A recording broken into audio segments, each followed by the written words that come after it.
All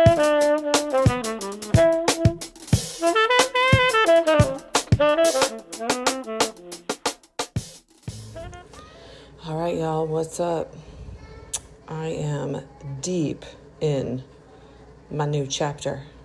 My baby girl came 3 weeks early. The whole rebrand inside of Illumination Wellness is happening, and the retreats are popping off. There's just a lot's going on. But this podcast project remains very important to me, and part of the shift that you will see, you're going to see a rebrand here of the show. I'm going to start inviting some of my wizards to come on and contribute. And we're starting with Nirguna, our Guatemalan-based astrologer. He is such a fascinating and unique individual with immense amounts of knowledge on the cosmos and what the planets are doing and how we can apply them to our lives. So I hope you enjoy this first Nirguna special. He is sharing about upcoming transits for the next couple of months, starting in August. So here we go. I haven't listened yet, but I will, and I'm real excited to apply this moving forward. So enjoy. I love you all. More to come. I'll talk to you soon.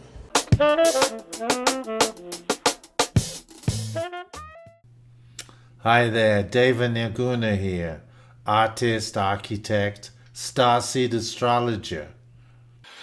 And some of my clients have asked me to do like a 6-week forecast. The year breaks up into solstices and equinoxes, and in between are 4 other points, which pretty much make a nice 6-week period to look at. The 4 midpoints between the solstices and the equinoxes are Imbolc in February, May Day, Beltane, Lammas, which is coming up in August, and then Halloween. And dividing the year into these 8 periods is a nice period to do a little forecast for. So that's what I'm going to do here for you, starting with Lammas, August the 1st, and going through to the autumn equinox in September. Lammas is the first harvest in the Celtic year. And so with that harvest comes gratitude and some sense of abundance, so that's Lammas every year. And this year we're in a particularly interesting period of 6 weeks. All of the outer planets, including Saturn, have moved into new signs, and they're making a very positive connection to each other. And even though the world is looking chaotic and crazy, we're actually in an experiment of a kind of an emergence for these next few weeks into the autumn.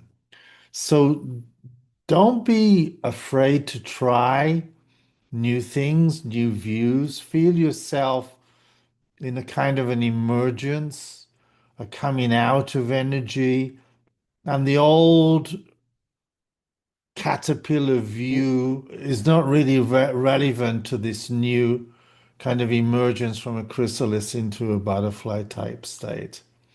I'm very much a starseed astrologer, and I see us making a lot of connections through these outer planet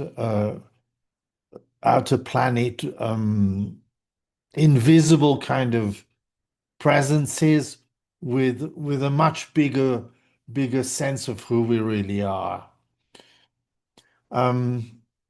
That is ongoing over the next several years, so that gives a general kind of overview and theme. And then as we moved through into the visible planets, Saturn gives structure to things, and it's there with Neptune in Aries, asking you to go deep in your spiritual practice. And Jupiter is in Cancer for almost the next year, and it's very positive in Cancer. It likes to be in Cancer. If it's secure in Cancer, it's exalted there, as they say. So the wisdom and the teachings that you can get, that you can feel safe and secure with, even though there's chaos out there in the world. Jupiter in Cancer is saying, you know what it is to be healthy, to be a star seed, to be a light and a brightness in your own heart. Feel that flow of energy. Cancer is water. And feel the wisdom that you're growing, that you're understanding. Ask for every situation. Where can I grow? Given the terrible stuff that's happening in the world, can you radiate your light? Can you give form, and can you be compassionate and towards all the beings that are suffering out there on the planet? Can you become a source of that kind of energy? This is Jupiter. And it comes from Saturn in Aries, initiating spiritual practice.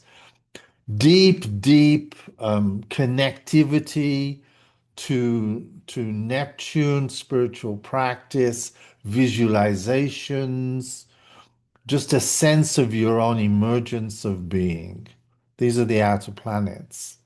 But specifically, as we come in a little closer, we'll see that the planets of Mars and Venus, which are much more personal to us, they move signs much more quickly, are making some very nice connections actually in these next 6 weeks. On Lammas on August the 1st, just before, Venus actually moves into Cancer to become co-present with Jupiter. So look around and see the beauty of nature, see the beauty that we're a part of. Maybe the society and structures that we're organizing are pretty ugly right now, but we are connected to an amazing intelligence and an amazing source. And in fact, as Venus moves for most of these 6 weeks through Cancer, it will move into Leo by the end of the 6 weeks. But this co-presence with Jupiter for the whole of this time is really, really powerful if you feel safe and secure. So in your own practice zone of your bedroom or wherever it is that you feel, where you can be in your dance, in your flow, in your chi, in your kundalini. Explore this. This is a really powerful time. And actually, on August the 12th, both Jupiter and Venus conjunct, they meet also on Sirius, which is amazingly high level frequency, other dimensional, six dimensional in a sense, clarity and blue light energy. This is a powerful, powerful meeting that's happening in these 6 weeks. And so do a ceremony at this time. Get up before the sun on the August the 12th and look at in the eastern sky this amazing meeting of Venus and Jupiter, two of the brightest of the planets, and Sirius, one of the brightest of the stars. And it's a time to pray for peace, to pray for peace in your own heart, love in your own heart, and then see yourself as a sun radiating this energy out. This combines with the energy of Mars doing energy in Virgo. So we have Jupiter and Venus in water, and we have Mars in an earth sign. In Virgo, water and earth, this is going to plant very strong seeds of growth for you.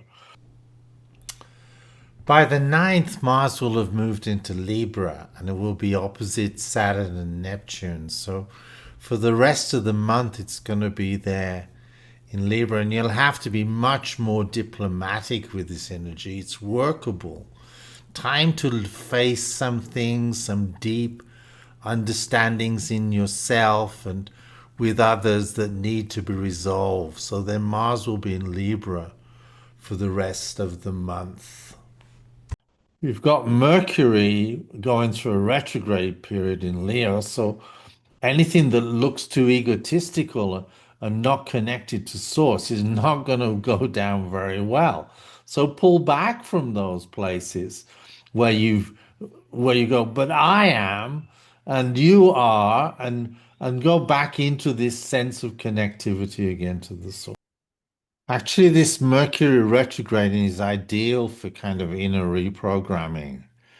It's an introspective time because it's retrograde. So reset some things in this with this view of you emerging into a new kind of level of being. So use that Mercury in a positive way. We have a full moon in Aquarius on August the 9th. See how you're connected to your community. See how you can be something that shines brightly like the full moon in your community. Be detached from ego. This is in Aquarius. See the basic humanity in each one of us. Enjoy us being human. Then there's a new moon in Virgo on August the 23rd. So this is going to bring an opportunity to really put into structure and form because the sun will also be there in Virgo, having moved out of Leo. So it's a very powerful forming time because the winter is going to be very retrospective. We're going to have a lot of reversals of the outer planets. So important in this time of the next few weeks to set up really good patterns. So the new moon in Virgo will bring you into that kind of power zone of your own practice. Then we have another full moon on September the 7th, which is in Pisces, which is conjunct with the energies of depth, of ocean, of flow energy, where Neptune and Saturn are going back into for the winter months. We finish this period in September with an eclipse on the equinox and another new moon in Virgo. But we'll come to that in the next little 6 weeks. Okay, I'm going to call that a day for now. If you need some specific information on your chart and how all this relates, please get in touch with me at devanirgunaastrology.com. Very powerful this Syrian sunrise on August the 12th. Really pay attention to becoming a light of the kind of new earth at this time. Very, very powerful times. So, you know, let's step forwards out of the fear and anxiety that's prevalent around and move into our full light potential. You know, a good practice right now is to bring in feminine energy. Imagine, Kuan Yin or in Tibet Tara or your feminine source, mother energy, caring energy. Bring that energy in and make it manifest in yourself. Care for yourself, be kind to yourself, and put it out towards others. And it's very powerful, nurturing Cancer energy, water flow energy, Jupiter and Venus. Very, very powerful for this. Take care. Be well. Be love. Namaste.